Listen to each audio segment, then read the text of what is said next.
আসসালামু আলাইকুম সুপ্রিয় দর্শক শ্রোতা, আজকে আমরা আসছি জামালগঞ্জ উপজেলায়। তো এইদিকে দিয়ে যাচ্ছিলাম, ওই ব্যক্তিকে দেখতে পেলাম যে উনি প্রাচীনকালের যে ঐতিহ্য হুক্কা টানা, তো উনি বসে বসে আসলে চারদিকে পানি, বসে বসে উনি হুক্কা টানছেন। তো ওনার কাছ থেকে কিছু তথ্য জানতে চেষ্টা করবো। তো আপনি যে হুক্কা টানতেছেন এটা কত বছর আগে এই জিনিসটা? 50 বছর। আপনার কি দাদার দাদা? দাদা দাদা আসলে এই যে মানে ব্যবহার করেন মানে কিরকম লাগে? ভালো লাগে। ঠান্ডা দেখার মতো ক্ষমতা আমার নাই, নাহলে তো দেখলাম। জিনিসটা পিতলের জিনিস।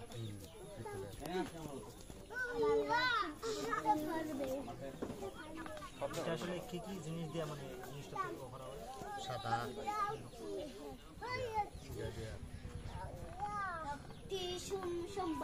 পানিও আছে।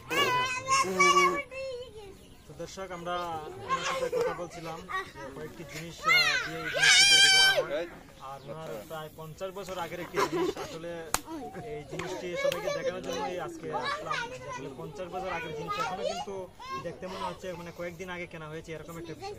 তো সবাই কমেন্ট করে জানাবেন কে কোথা থেকে দেখছেন এবং কেমন লাগছে। সবাই ভালো থাকুন, সুস্থ থাকুন, আল্লাহ হাফেজ।